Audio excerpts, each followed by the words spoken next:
overcoming failure, the weight of responsibility. These are all things that... There's a video about why I like Zelda. I'm not gonna try and make it poetic. Come on. Tears of the Kingdom destroyed me. As a longtime Zelda enjoyer, I was deeply moved by this dumb video game, and now I have to make a 36-minute video about it and give that to the world. I'm so great. Because this is the introduction, I'm gonna go over what I loved about the game, how it compared to its predecessor, Breath of the Wild. Yeah, a lot of this video doubles as a critique of Breath of the Wild. Along with why this game meant what it did when I played it, aka strap in for Jacob's emotional roller coaster. I can't promise you that I'll be a good video game critic or someone who's real intelligent and knows what ludonarrative gameplay means. I just want to, no, I have to talk about Zelda. Alright, let's start with the story, to give some perspective. I got a GameCube when I was... Hang on. Mom, how old was I when you got me the GameCube? I'm pretty sure you were 6. Alright, sick. And this is when I first started playing video games. Just for comparison, I started playing D&D when I was like 17, so this is the precursor. I got the bundle one that came with Metroid Prime, and I watched my aunt/roommate/friend of my parents, I called her my aunt, play Metroid Prime, and I proceeded to evacuate my bowels because this game opens up like this.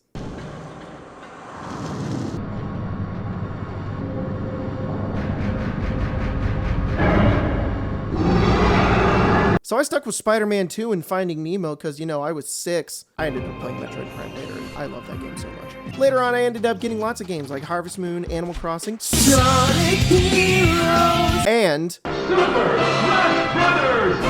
Melee! Obsessed. I was obsessed. My sister and I played this all the time, and man, I really liked this character named Link, and I wonder who he is. I like that he has a sword and non-government regulated explosives, and he goes, yeah! And my sister really liked Sheik, not Zelda. Not Zelda. Sheik specifically. Still does. Still Sheik and Link mains. We have kids now. Anyways, some years passed. We got a Wii, another family friend who lived with us, not at the same time, but later, after my not aunt, but I didn't call this guy an uncle. I don't know. He was just a friend. And he was also in a FarmersOnly.com commercial. I swear I'm not lying. They're at FarmersOnly.com. This is really besides the point. He told me after playing Melee with me, hey, you've played Zelda? And I was like, no, I play Link. He goes, whoosh, yeah, and he was like, what? Dude, you have to play Ocarina of Time. And I didn't know what that was, so he got it on the WiiWare channel and was like, here, play it. And,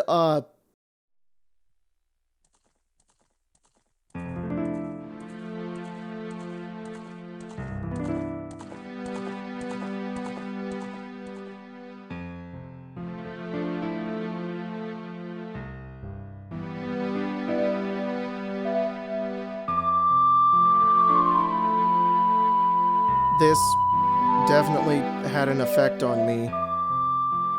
I was whisked away into something I could have never thought I would have loved so dearly. I went to a world and experienced a blissful fantasy of being the hero of Hyrule, discovering places, doing quests, exploring, fighting monsters, overcoming challenges. It was beautiful.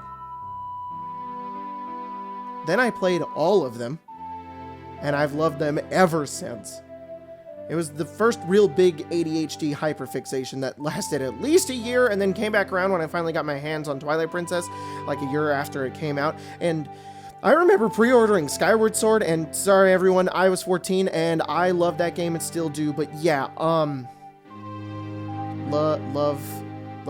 yep, Legend of Zelda, love it.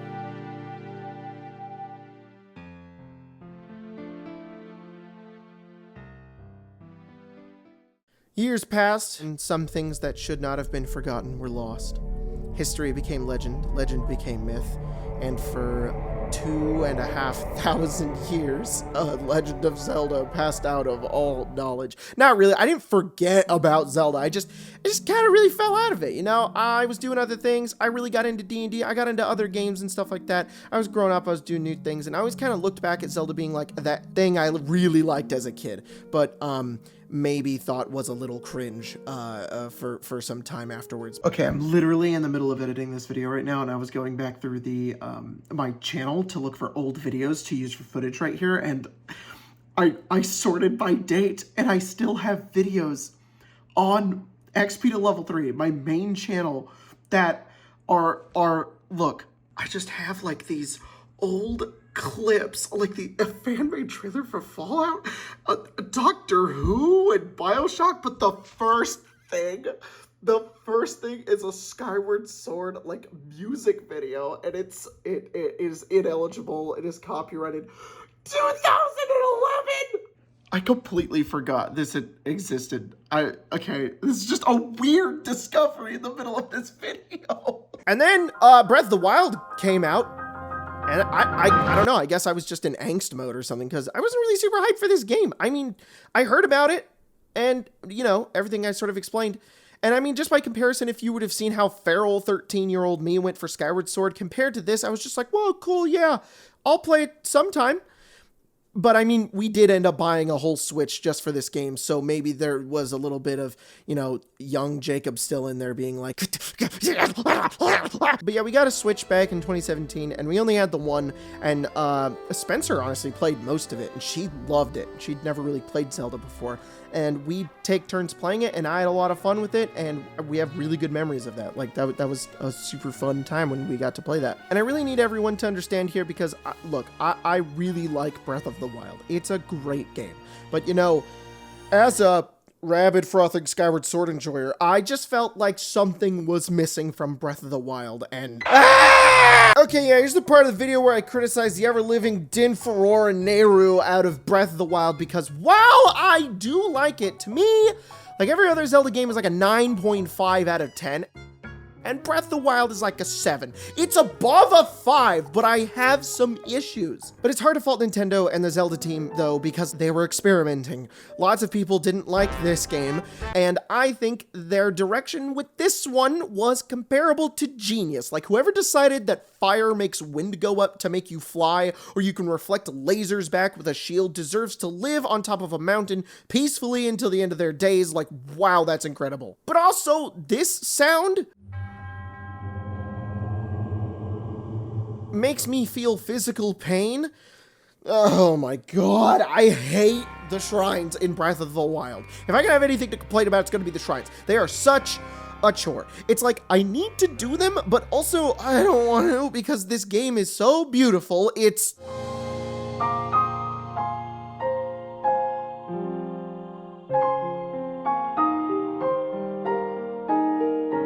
And then you have to spend a large amount of time staring at blank walls with blue and the same repeating sounds and music just to get a fourth of a heart. Man, all I could think while I was watching Spencer play the game and was pestering her with, and she was just looking at me like, dude, shut up, was, I miss when the pieces of heart were scattered about the game world and you had to find ways to get to them and use the tools that you got and then continue on the journey. I lost something once. I lost something I couldn't live without. Ooh, a new one. I wonder, put ball in hole. Whoa, another shrine. Do I need to fight? No. Ball in hole. Love it. This is why I like Zelda games. All right, here's a bunch of Breath of the Wild criticisms I have. The abilities get old really fast. Move thing, make block, bomb, rope. You want it? It's yours, my friend. So long as you have nothing, they're infinite. Magnet, move the thing. This is what the game wants me to do. I don't feel smart for figuring this out. I feel like the developers are aliens watching me behind glass, taking notes on how the evolved monkey moved a big metal plate. Whoa, he figured it out. Yeah, I know I could have done this like 100 different ways, but like, they put it right here. What else was I supposed to do? Make it harder for myself? Also, sorry, not sorry, bombs. I really dislike the bombs because they're infinite. They solve every problem. If you made progress getting a cool weapon, didn't matter because you always have bomb, and bomb is really good. I had to force myself to stop using bomb because it was almost always the solution to everything, and I was getting bored. Anytime I am faced with adversity in Breath of the Wild, I don't look around and try to think of a strategy on how to deal with it. I stare at this and go, how does the game want me to overcome this? Like, yeah, there's definitely more options than just this. It's a whole entire world of the physics system, and it's really great and very well designed, but this is often easier and uses no resources. Your weapons break so fast, and when I was playing Breath of the Wild, I would often avoid enemies, just stasis them, or bomb them to save my weapons for when I thought the real challenges would show up. This was not very fun to me because I wasn't Like, I wasn't overcoming anything. I felt like I was avoiding everything. Exploring is fun, but it often doesn't really get you much. I like cresting over mountains and finding new locations. That's great. I also like getting the shiny thing that makes my brain go, ooh. And, like, sure, there's some unique items. I never really found them when I was playing the game, but, I mean, what do I do with this? Make combat even easier? And then it'll break? And honestly, I'm just not a huge fan of the music. I know it's very well composed. There's some really good videos that talk about how Breath of the Wild's music is very cool, but and there are a few select tracks that I abstain from this that I really, really like. But I don't know, maybe I'm insane, but I just like to have a funky little beat while I'm playing games or exploring or something. Like even Skyrim, I enjoy that beautiful ambient music, and I don't know, when I walked out into Hyrule Field and the first music was just like, I was like, did it stop? What happened? Where'd it go? Where'd the rest of it? Oh, it's back. Oh, geez. And I know it's so that you like kind of enjoy the atmosphere of the world and stuff. I'd rather the music just fade out instead of just like a little bit of it play. And the last thing I don't really like is I think fast traveling is just way too easy in this game, but I don't know, that's kind of an accessibility thing. I know some people really like to be able to fast travel all over the place, and you know, I control the buttons I push, so I don't need to fast travel. I could just explore around. But if you're playing Breath of the Wild or Tears of the Kingdom, highly recommend it. The game is really fun when you don't fast travel as much, but you know, that's just player to player kind of thing. Things I like about Breath of the Wild. I love the memories so much. The slowly uncovering story of Link remembering Zelda is so cool and creative and puts the players right into Link's ambiguously gendered shoes, and I cannot express how much I love that. The song at the stables. Oh, I feel comfy. Falling off of cliffs is funny. There was one time when Spencer was watching me play the game, and I spent a good, way too much time just bombing myself off of cliffs. Because it was just a lot of fun. And yeah, I don't know. I had fun with that for some reason. This cutscene. Link, save yourself. Go. I'll be fine. Don't worry about me. Run. No!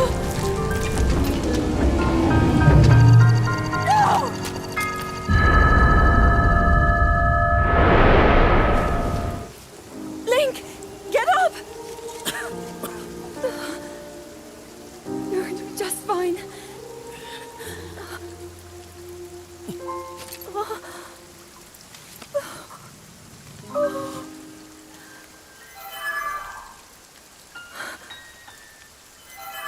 This made me, this made me feel things. The Yiga base. Everyone I know hates this part, but it was the point of the game where I woke up and started having a lot of fun, because the game actually made you think differently. I couldn't use stasis or bombs or anything. I had to drop bananas and sneak around. This was an entire change of pace. I had to think differently. I felt super smart and accomplished when I got to the end of it. Legit one of my favorite parts of the game. I hate that everybody hates this part. Getting the Master Sword.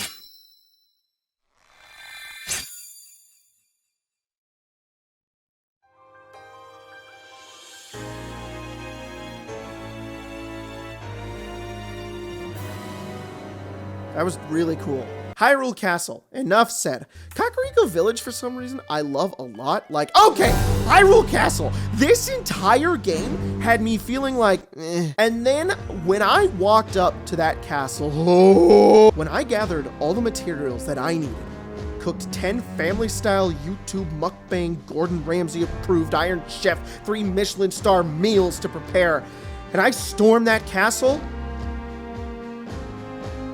working my way up, fighting monster after monster, opening the map and seeing that, navigating this enormous set piece that acted as the final act and symphony to this game, I was entranced. Like, I had felt this before. The buildup, the strength welling up, not only in Link, but in me. I'm him. I remember who Zelda is. And I just want to see her smile again. Everything I've done in this game, this world, building up to this moment, I take away every single criticism I made of this game just to illustrate how amazing this moment felt. and how I felt when the progress I made on the Divine Beast blasted Ganon into the ground. That surprise, that battle. Yeah, I'll never forget that. That was a really goated moment.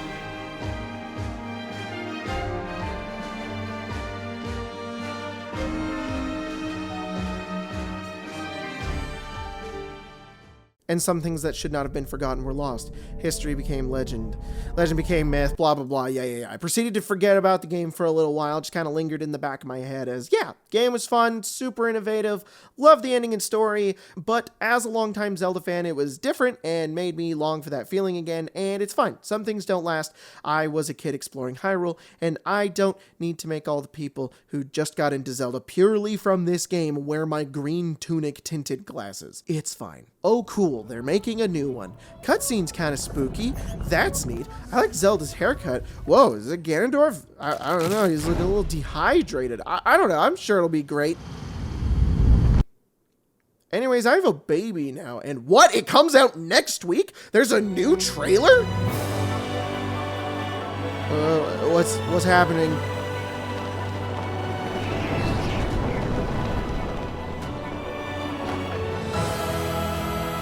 Why do I feel this way?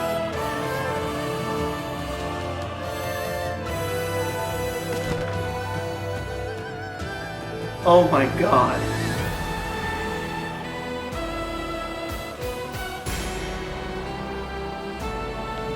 Hi, if you were expecting the deep analytical breakdown of why Tears of the Kingdom is good, sorry, there are far more smarter people than me who could tell you that. This is the pathos, emotional breakdown version of why I cry at video games.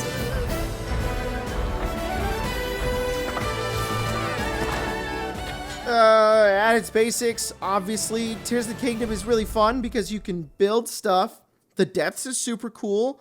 I was floored when I went down there for the first time, and the weapon fusing is so satisfying and enjoyable. I actually like fighting monsters in this game, and it's pretty challenging. Okay, all right, we're getting into it. Tears of the Kingdom took everything I kind of disliked about Breath of the Wild, and not only took an entire 180, they went past my expectations, and then sniped my butt as a Zelda fan. That's a little reference to Nakey Jakey, love him, big inspiration. We're both actually named Jacob Matthew, which is pretty crazy. First off, the abilities. Oh! The abilities in Tears of the Kingdom are so fun, primarily because you can interact with way more in the game. This made me realize how stagnant Breath of the Wild's abilities are. You've got move stuff, but only very specific stuff, the best weapon and tool in the game, and then two abilities that literally freeze things. Like, what? Stop the game? I already made a whole video about why I think stun is bad. This is exactly why. Plus, the champion abilities were all very passive. Sure, they were nice, but they didn't really add anything substantial. They were just kind of Link upgrades. Woo health, woo shield, woo big attack. The only one is Ravioli's Gale. This ability was awesome to get because now the possibilities on what you could explore opened up substantially. I already said substantially. What's another word for, it's got considerably? Dramatically? Significantly is good. Let me do that again. This ability was awesome to get because now the possibilities on what you could explore opened up significantly. The feeling that you got when you got Revali's Gale, that's Zelda games. That's the whole games. It was everywhere. You could get a bow and go, whoa! Now I can do this.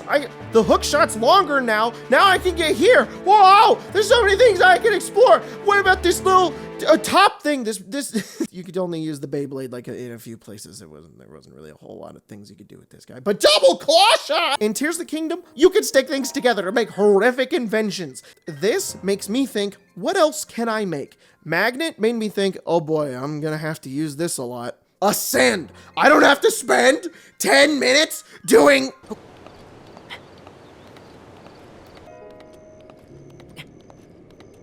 And now I can just, out of caves and up mountains, I'm gonna go to the highest peaks and jump. Funnily enough, this is just a really creative idea to get players out of dungeons. Like, so many RPGs and games have been doing this for so long. Like, it's the Skyrim and Fallout just have that, like, the door that's locked that you can't go into, but if you go through the whole maze of the dungeon, then you can unlock it and go to the very end because they wanted to make sure you could get out really easily. I love that in this game you just be like, all right, I'm done, see ya, I'm getting out of here. Whoa, where am I now? I'm gonna go explore and stuff. Cryonisis. I know this ability is gonna be the solution to like 100 puzzles, and I don't think I'm gonna use it correctly, and I fell off of it again. I gotta swim and send back through time. This is nice. When am I gonna use this? I don't know. I just feel like I need to be smarter in order to use this. Oh, come on. Why did you? Oh, please.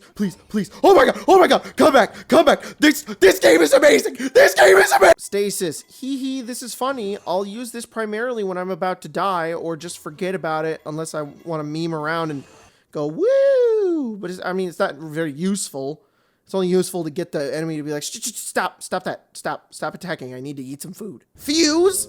I'm gonna make some weird oh, the bombs. Oh, they're infinite. I'm gonna have to use these a lot, huh? So with all this combined, like literally this alone, it's not only fixed a lot of these issues that I had, but improved beyond. I love combat in Tears of the Kingdom. I have so many tools at my disposal now. Ascend through floors. Maybe I'll use ice to freeze, then bomb shield up, reverse this back, use this guy's head to my sword, swing around. I have so many options, and all these materials are now so important. They're just for like potions and stuff. I feel like I'm constantly progressing through the game. The shrines. Not only are these shrines so much fun, but they utilize different types of landscapes and crazy aspects of the game to make them feel super unique. They aren't just gimmicky puzzles that Nintendo hired 100 interns to design. That's always how I felt. Whenever I was playing Breath of the Wild, I was like, who are all these random game design interns that they hired to make like these what feel like mobile game puzzles for all these shrines? Each shrine in Tears of the Kingdom has an entirely unique goal that teaches you how to utilize their vast new system to explore, play, and overcome challenges. I always leave a shrine feeling like I learned something. Every time I get to a shrine, I always do them because I'm excited about the new thing I'm going to learn, or the new mechanic that I'm get to discover, or the new Zonai device that I haven't found yet, and oftentimes they're preparing you for what you're about to do in this area as well. When I first got to Akkala, and I had never seen the homing Zonai things ever, and then there's like a bunch of them around Akkala and stuff, and I was using them because the shrine taught me how to use them, and I felt like I learned something. Like I left playing that part of the game being like, wow, this is a whole new tool I can use in the entirety of the game. I wonder how I can use this in other areas that I've been to before. I love doing shrines in Tears of the Kingdom. Like I was, it was just funny because I played Breath of the Wild and I just really hated the shrines. And then it was like, I played Tears of the Kingdom, I did like 2 shrines and I was like, whoa, this is not only like a 180, this is like actually really fun. There's unique items and they're from the old games. Do you understand how I felt when I first found Bigoron's sword? Oh my god. And you can buy them back if they break. Exploring is so fun and rewarding. And, okay, don't even get me started on the music.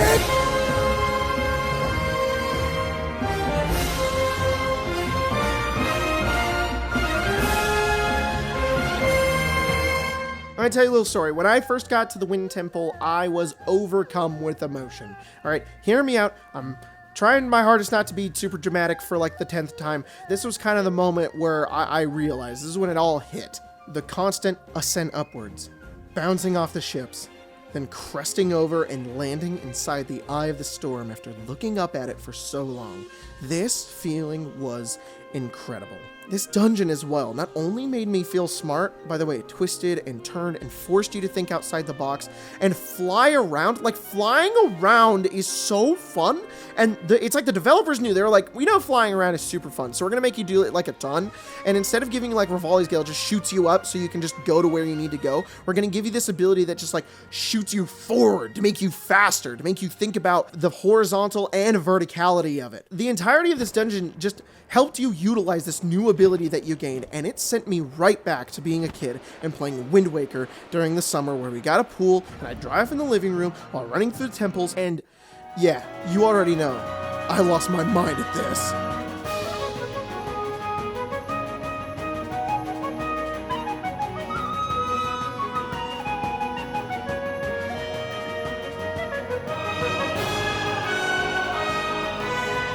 Yeah! The Wind Temple was when I realized my disdain for Breath of the Wild was washed away, and I was sitting there 25 years old playing this game on the couch feeling like a kid again, and man, nothing has compared to that. Spencer was sitting there also playing the game like, bruh, you good? And I was not okay.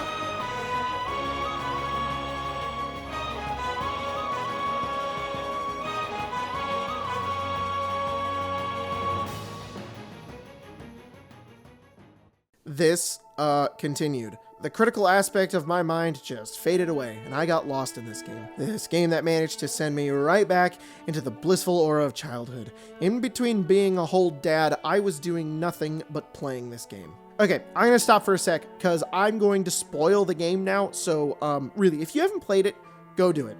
If you're one of those people who doesn't care about spoilers, I totally get it. You can continue watching and stuff. I'm not going to tell you, like, oh, you have a better time experiencing the game if you just do that and stuff. I mean, you would, but, you know, I'm just letting you know, if you don't want to get spoiled, I'm spoiling the game now. So, yeah, do whatever you want, I guess. The beginning of this game reopened all of my feelings for Link and Zelda.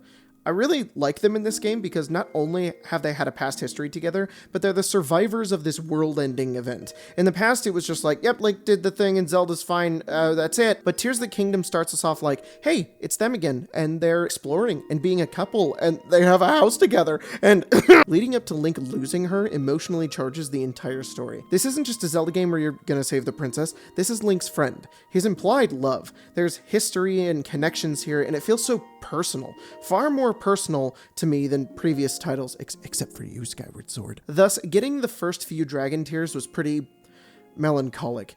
I was wondering where Zelda was, what happened, why she has the Master Sword. She went back in time? Ganondorf is here. What seeds are being placed? Will Link have to go back in time? Already talked about how I love the memories in Breath of the Wild, how they formed this relationship and made you, the player, feel like you were remembering an old friend who made a sacrifice to save your life. But the Dragon Tears and Tears of the Kingdom is wrought with this subtext of guilt, that as you inch through each beat of the story and as you watch all these people die and sacrifice themselves, you weren't discovering an old friend, you were witnessing what she did and what she went through. Her story, her legend. I love that Zelda never forgets Link either and continues to support him in any way that she can, always thinking about the future and how to save it. Going through these memories was exciting, and I couldn't stop once I started. I wanted to hear the story and find out where she was and how I was going to get back to her like I had done so many times before, and I was up till like 4 a.m. getting all of the Dragon Tears. As a longtime Zelda fan, there were so many ways that they went straight for my throat. The musical cues, leitmotifs, the subtle callbacks to the titles that I had grown up with, not just with the music, but with the story as well. Hearing the theme of the game for the first time here, after you've gone through so much to learn about Zelda and likely gotten the Master Sword at this point, was really dramatic and cathartic. Thousands of years will pass in the blink of an eye. You only delay the inevitable. You're wrong. Years from now, someone will appear with the sword that seals the darkness. A swordsman with the power to defeat you, Link. Remember this name. Link. Interesting. I look forward to meeting you. Everything that you've done is sort of built up to this point, and even though this point takes place in the past, it still makes you feel like you've influenced this in some way, with Zelda having gone to the past and ensured that you, Link, need help to defeat Ganondorf. Legend of Zelda has always done a great job at making the player empathize and become Link. Not to mention Matthew Mercer as Ganondorf is like the greatest thing ever, and the convergence of him in this just mixes two things that I love very dearly, and it's so cool to hear him in this series that I've loved for so long. Seriously, it's really, really awesome. At the same time, these memories are absolutely heartbreaking.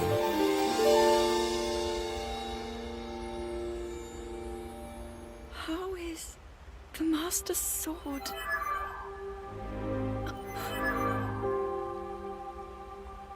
You're telling me that Link is safe? You traveled through time to find me and recover your strength. My little Skyward Sword heart was not prepared. Then, building up to getting the Master Sword was just executed perfectly. Zelda's sacrifice, her conscious decision to understand and make the choice to help Link. She too has been burdened with destiny and responsibility and finds her courage to overcome failure. For you. Protect them all!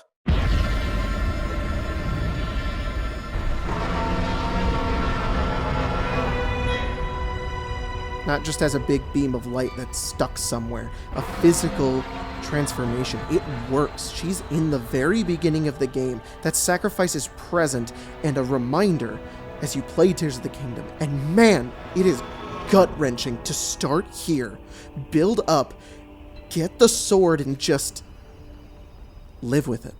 This made the now new build-up to Ganondorf feel immense, electric, important, and most of all, personal. Not much.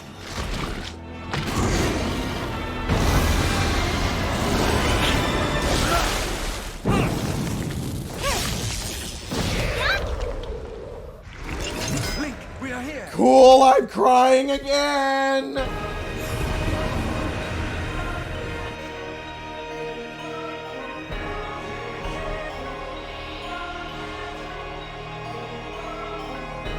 This fight is not only directed in a way that makes you feel so cool, it makes you feel like the entire world that you've been exploring has your back and you stand against evil to save the ones you love. Yes, it's all artificial, but if you were me in that scenario after all of this, it felt as if the game broke through my screen and looked at me directly and said, "This is for you." You witness a king's revival. And the birth of his new world.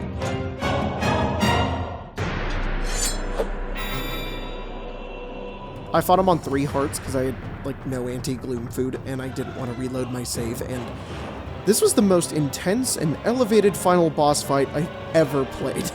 I was texting Spencer and I couldn't even type. And even after you think it's going to stop, it doesn't. It continues to ramp to a point that aptly just ascends.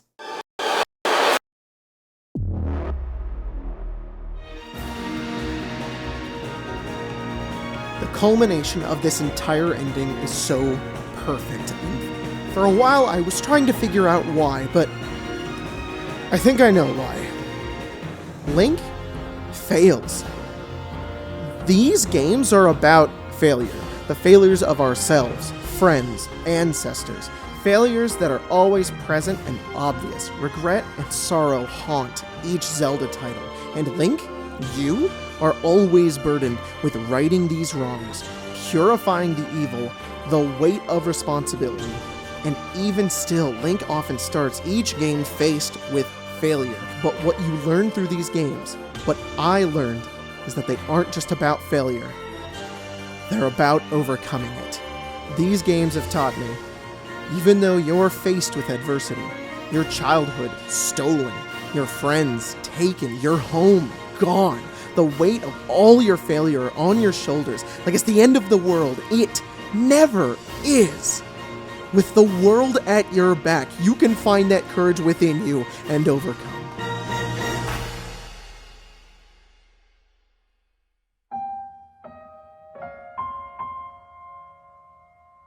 The worst thing about the game is that I can't play in the endgame. You know, Stardew Valley and Hateno Village with Link and Zelda who are happy and going about their normal life. I can't even describe how much I want that! There was a period after I beat the game where I was pretty sad. Mostly because how I felt while playing this game was like pure euphoria, and can't really recreate that. Maybe I can someday, but I beat the game and like mourned my own emotions. I obviously kept playing though. The game is still incredible and I love it, but this... wow. This game is a gift. It touched my soul and gave me a piece of my childhood back.